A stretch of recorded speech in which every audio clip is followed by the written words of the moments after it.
I'll be using acrylic paint for all of the detailing, since acrylic, like Plasti-Dip, remains flexible as opposed to cracking. Apply 2 to 3 coats of metallic gold to the upper portion. For the lower portion, apply a single coat of light metallic silver. Keep your brush strokes light and loose, allowing some of the black Plasti-Dip to show through and creating a brushed steel effect.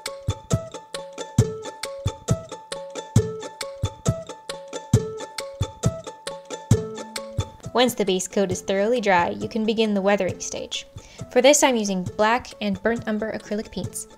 Water the paint down, use a nice fluffy brush, and also use a mister bottle and paper towels to remove unwanted paint.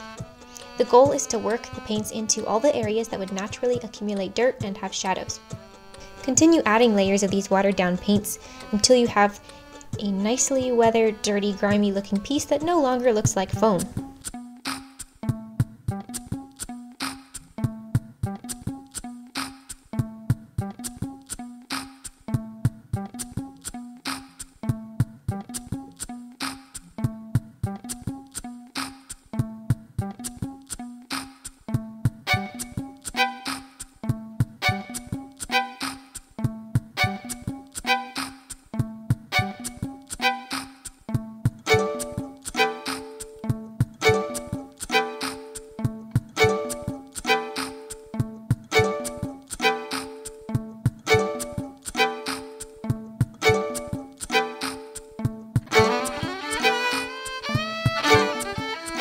Once you have a satisfactory amount of grime, dry brush the light silver onto areas that would naturally catch the light in a piece made of metal.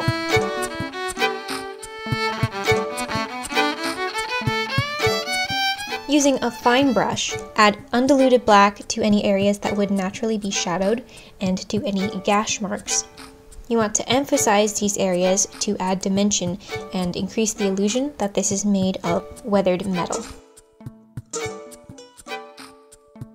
For the back fin portion of the breastplate, use gold and burnt umber to emphasize the fin pattern, and of course add shadows and grime with the burnt umber and black.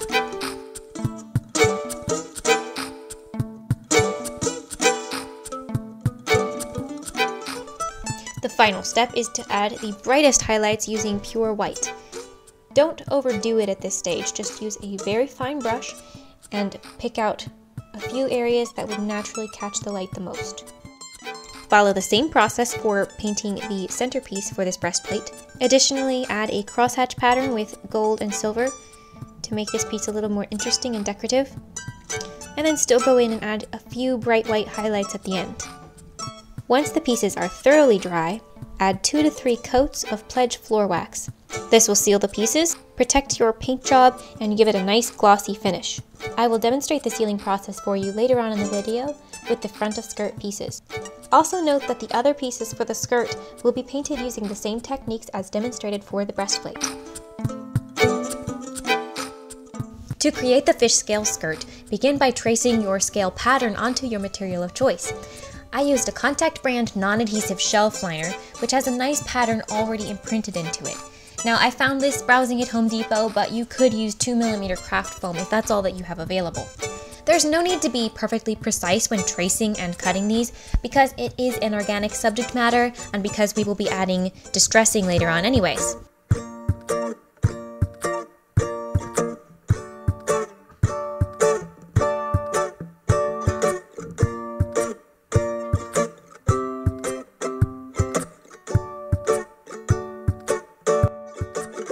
Start the painting process with a matte gray acrylic paint. Apply this to the edge only. Use a metallic gold and 2 shades of metallic silver for adding highlights and blending. Vary the highlight patterns so that each scale is unique. To determine the exact number of scales required for your skirt, arrange them in the correct pattern on the skirt and pin in place along the top where the holes won't show. Be sure to try on the skirt to ensure that the spacing is correct. So that's 1 scale down. Now repeat this process approximately 152 more times, depending on the size of the skirt and the size of the scale you use. Next up, I'll be making the front edge pieces and the waistband for the skirt. Always start with a nice sharp blade. All you need is an extra fine sharpening rod, some WD-40, and about 3 seconds. This way you will get nice clean cuts with minimal effort. The upper piece of the waistband is approximately 5/8 inch wide. Note that when you're using the finishing edge of the puzzle piece floor mat, it's easier to leave that thin piece attached to the larger piece while cutting it. The lower piece of the waistband is about 1 inch wide, and for both of these, I cut a bevel onto both edges. When adding a beveled edge, ensure that your blade is razor sharp. Move slowly and keep the blade at a consistent angle. The front edge pieces for the skirt are about 1.5 inches wide. Ensure that you cut them longer than you need because you will need to cut a nice clean edge to get a clean joint later on. Sketch the shape for the front edge pieces using the upright piece as a reference for the ending width. Carefully cut this out with your sharp blade, moving slowly around the curves. Don't worry too much because you can smooth out this curve later with some sandpaper.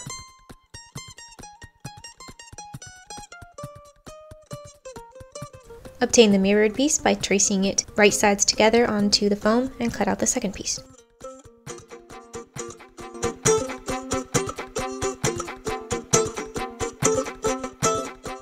Follow the same process to create the tapered ends for the front edge pieces, using the finished skirt as a reference for sizing and placement. For tight curves such as this, use a smaller blade and a sawing motion to get around that tight edge.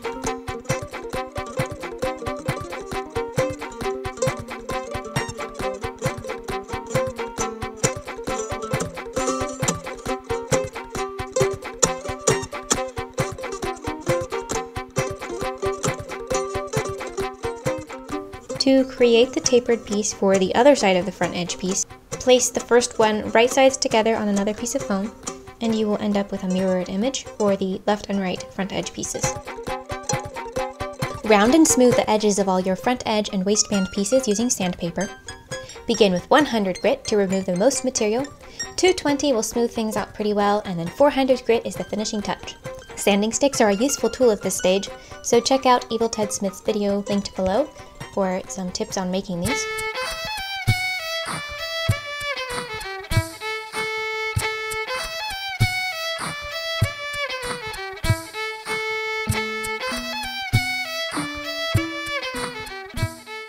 Next, let's add some dimension to the bottom of the front edge piece. Heat up the area with your heat gun, and then press firmly over a mold such as a golf ball. Continue heating and molding until you have a nice dimpled shape.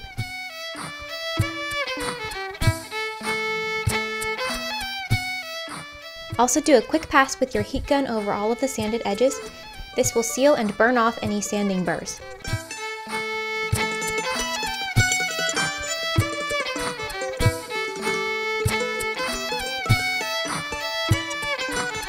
To join all of these pieces, first cut a fresh edge.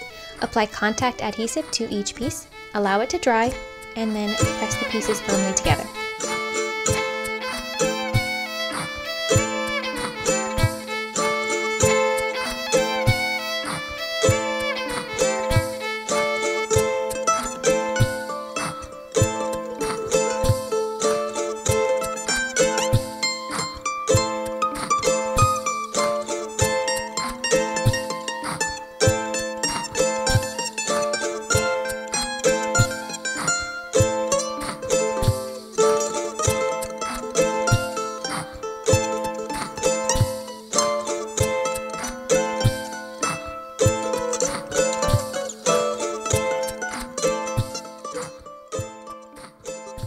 Once the waistband pieces are joined, heat mold the strips to hold a nicely rounded shape.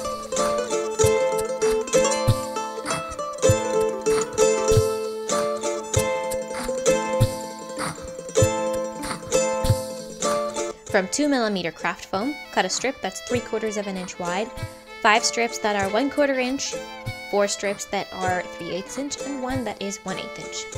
It's fine to eyeball these widths. As always, ensure your knife is nice and sharp. The widest strip will be for joining the 2 pieces of the waistband, and the remaining pieces will be for adding details to the front edge pieces and the waistband.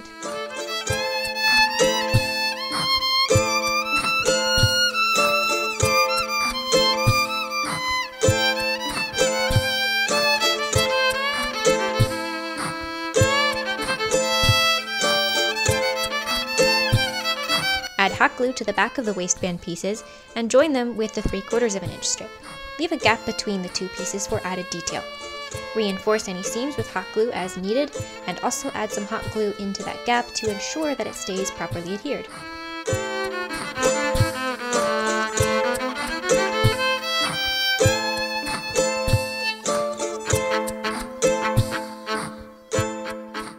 For the top detailing, it's best to use contact adhesive. In this case, I didn't have a well-ventilated area available at the time, so I used hot glue. If you do use hot glue, be sure to go back through and check for any edges that were not stuck down well and glue those down.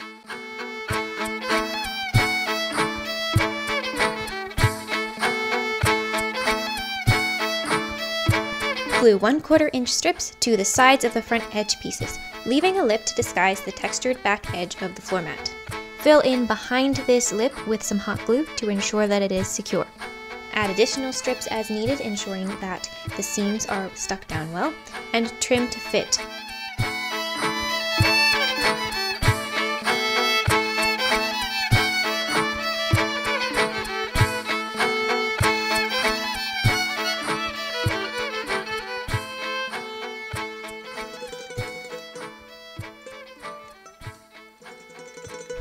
Since these two front edge pieces need to match, lay them side by side and sketch the mirrored design onto the second piece. Again, it's best to use contact adhesive for adding this type of detailing, but hot glue will work in a pinch.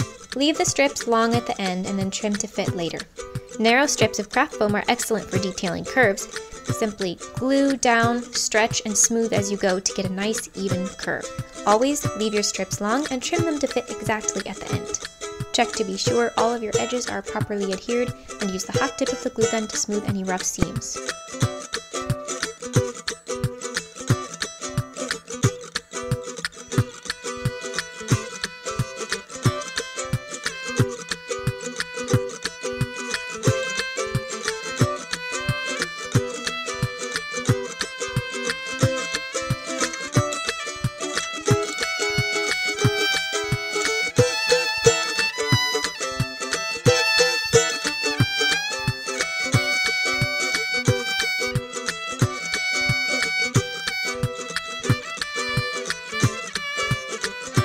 Use the 1/8 inch strip to add the finest details at the bottom of the front edge pieces, and trim to fit.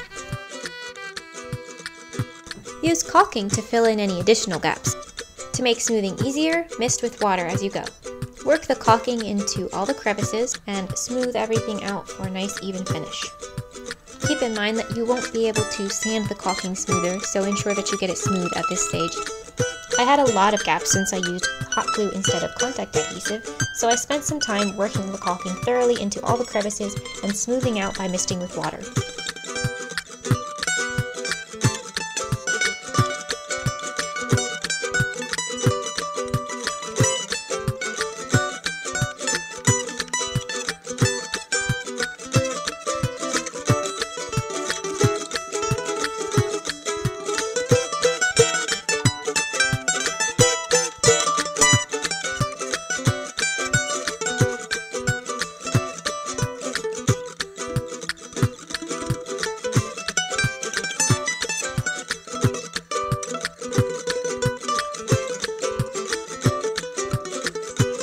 I covered the waistband particularly well because I hadn't spent enough time sanding these edges. They were a little rough and the caulking took care of that.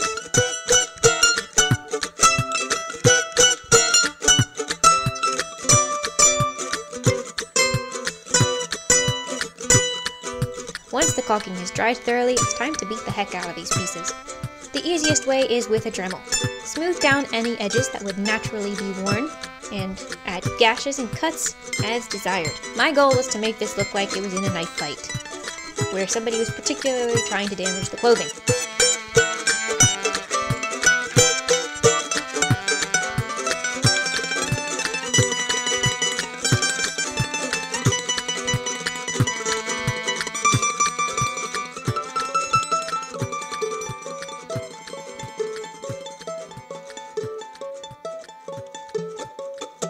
Also use the Dremel to smooth out the rough texture at the back of the belt so that this will not show from the front. It's a good idea to hit all of these distressed areas with some fine grit sandpaper to remove any burrs that were left in the distressing process. And of course, remove all of the sanding dust thoroughly to ensure that your painted finish will be smooth and well adhered. Seal the pieces with a base coat of Plasti-Dip. Be sure to work in a well-ventilated area, protect your surroundings from overspray, and wear gloves. Leave the pieces to dry for several hours in a well-ventilated area.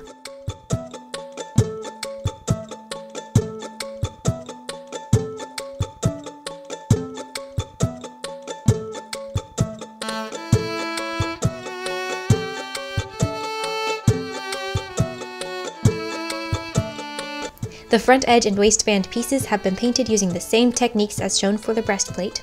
Once the acrylic paint has dried thoroughly, apply 2 coats of Pledge Floor Care finish. This creates a glossy, protective finish and enhances the metallic effect.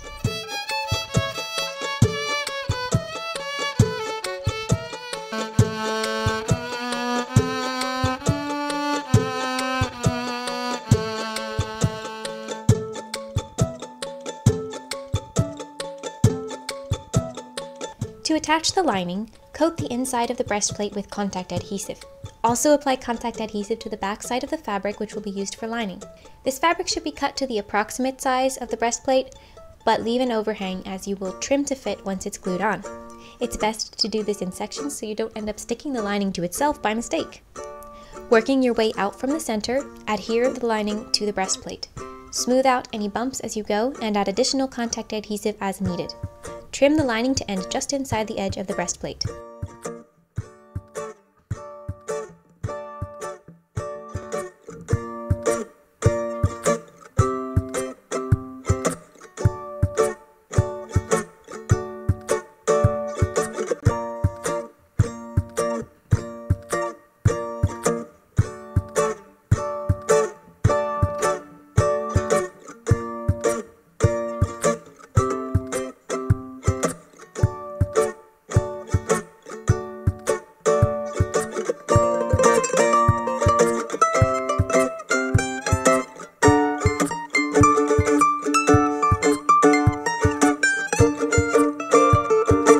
Try on the breastplate to determine the correct spacing for the front zipper portion, and then glue down the zipper cover and the edges of the breastplate.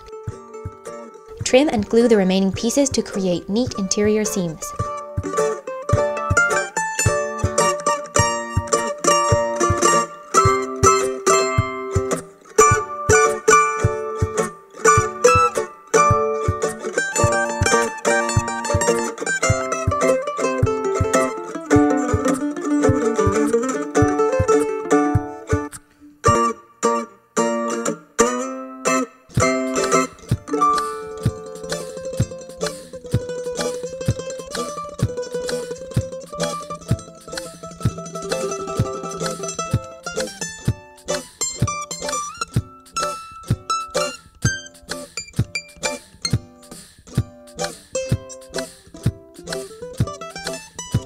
Hot glue a strip of Velcro to the back of the zipper cover.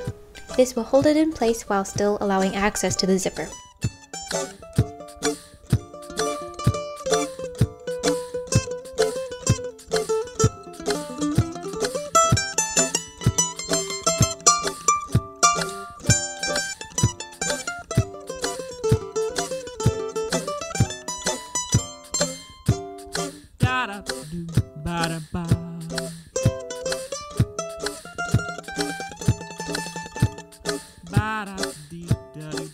Apply diluted acrylic paint to the edges of the lining so that the lining is consistent with all of the other weathered elements of the costume. Do the same for the lining of the skirt.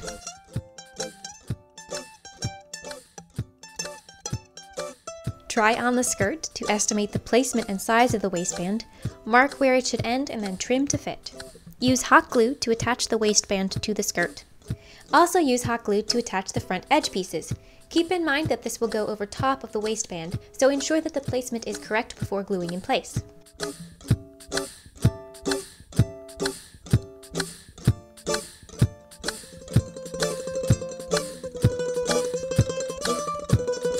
Make any final adjustments as needed to the shape of the waistband, and then glue the top of the front edge piece in place.